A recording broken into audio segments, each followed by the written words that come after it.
नमस्कार. प्रत्येक यशस्वी उद्योजकांसाठी योग्य संधी हवी असते. MEA इंटरनॅशनल बिझनेस एक्स्पो 2026 प्रत्येक उद्योजकांसाठी तीच एक योग्य संधी ठरली.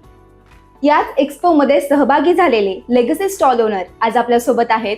जानकी कन्स्ट्रक्शनचे founder mister Mahesh Bhagwat sir. नमस्कार. नमस्कार सर, स्वागत आहे तुमचं. थँक्यू.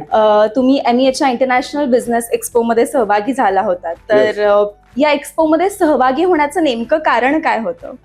बेसिकली मी आणि माझे काही मित्र MEAचे फाउंडर आहे, त्यामुळं MEA मध्ये अशा एक्स्पो मध्ये पहिलं प्रथम आम्ही सहभागी होणं हे गरजेचंच आहे.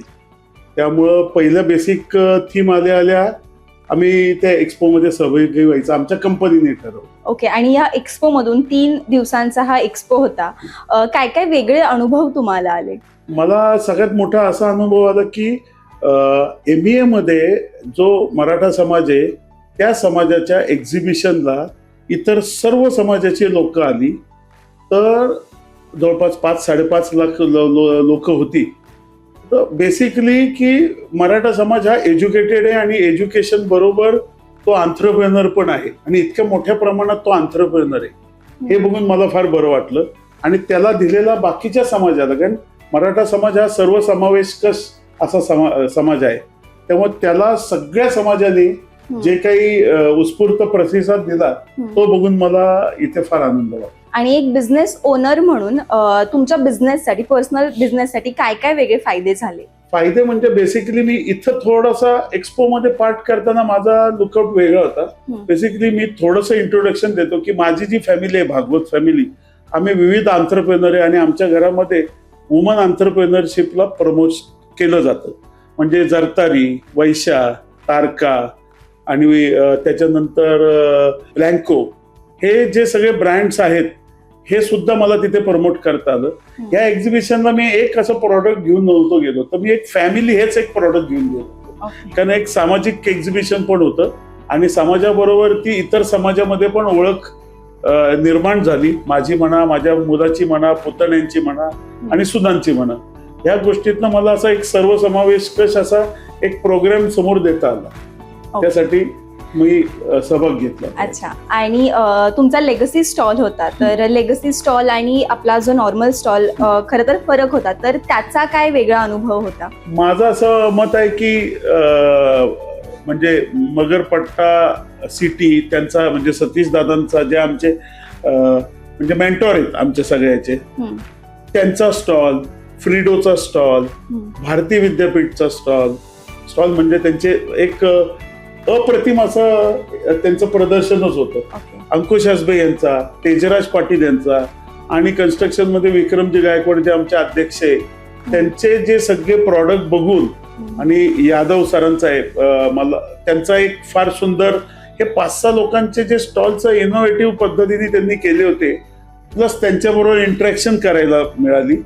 आणि एवढ्या मोठमोठ्या लोकांबरोबर आमच्या घरातले बिझनेसमन, जे यंग जनरेशन आहे, त्यांच्याबरोबर जी त्यांची मी ह्याच्यात एक विशेष करून नाव घेऊ शकतो की एक खाटपे म्हणून आहेत मुंबईचे आर्किटेक्ट. फार वेगळा एक्सपिरियन्स मिळाला. त्यांचे जे व्ह्यू आहेत पुढचे ते आमच्या सगळ्यांना शेअर करता आलं. तर अशा प्रकारचे सगळे मोठे उद्योगपतींच्या बरोबर आपल्याला ही संधी मिळाली, तर ती का सोडायची, या गोष्टीसाठी मी तिथे सहभाग घेतला. म्हणजे हा एक्स्पो केवळ वस्तूंची देवाणघेवाण नाही, तर विचारांची देवाणघेवाण होती. येस, नक्कीच. आणि एक फॅमिली बिझनेसचा तुम्ही आता उल्लेख केला, तर तुमच्या पूर्ण बिझनेसला, फॅमिली बिझनेसला तितकं नेटवर्किंग वगैरे मिळालं का? किंवा बिझनेस म्हणजे आता 3-4 महिने झाले एक्स्पो होऊन, सो त्याच्यानंतर कसा प्रतिसाद मिळतोय? बिझनेसच्या एक्स्पो मध्ये मी जसं तुम्हाला म्हटलं की ही एक्स्पो मध्ये विविध प्रकारची लोक मिळाली. पहिलं तर त्यांना मी काय करतो हे कळालं, आमचं पूर्ण फॅमिली काय करतं. कारण आपण बघतो की ओबेरॉयज, गोयंका यांची सगळी लेगसी आपल्याला माहित असते, पण मराठी माणसाच्या उद्योगपतीची कधी तुम्हाला कळत नाही काय. तर मला मोठ्या उद्योगपतींबरोबर भेटल्यावरती, जसे खाटपे साहेब भेटले, तर खाटपे साहेबांचं जे व्हिजन आहे त्याच्यावरनं काही कल्पना पुढे आल्या आणि त्या कल्पना आम्ही एकत्र येऊन पुढच्या काळात वर्किंग करायला ऑलरेडी प्रोजेक्ट आम्ही चालू करणार आहे. बेसिकली टाउनशिप्स कशा आहेत, इन्फ्रा कशा असतात, मुंबईचे आर्किटेक्ट काय पद्धतीने कामं करतात, हे सगळं बघायला मिळालं. आणि बाकीचे बिल्डर्स जे आहेत लेगसीवाले त्यांचं सुद्धा वर्किंग स्टाईल काय आहे, त्यांचे सेल्स पर्सन कसे कामं करतात, आम्ही ते सगळं तिथेच बघितलं आणि तिथेच शिकलो. ओके. लेगसीचा हा आम्हाला फार फायदा झाला. अच्छा. आणि पुढच्या वर्षी आता 2027 मध्ये सुद्धा आपला MEAचा इंटरनॅशनल बिझनेस एक्सपो होणार आहे, तर त्यामध्ये तुम्ही सहभागी होणार? नाही, मी निश्चितच सहभागी होणार. ऍज अ फाउंडर मेंबर तो व्हायलाच पाहिजे.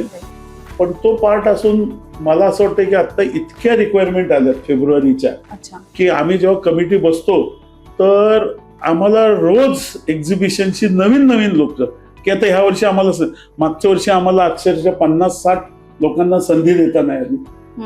त्या लोकांच्या मधून जर काही शिल्लक राहिलं तर आम्ही घ्यायचं असं ठरवलं. पण जनरली एक्सपोच्या सगळ्या रिक्वायरमेंट असल्यामुळे पण एक्सपोमध्ये सहभाग घ्यायची उत्स्फूर्तता नक्की आला. नक्कीच सर. नक्कीच घेणार. खरं तर हा विचार खूप सुंदर आहे, कारण आधी दुसऱ्याला आपण प्रोत्साहन दिलं पाहिजे, कारण आपल्या MEAचं मोटिव्हच ते आहे, कारण आपण इतरांना मोटिव्ह करतो, इतरांना मोटिवेशन देतो.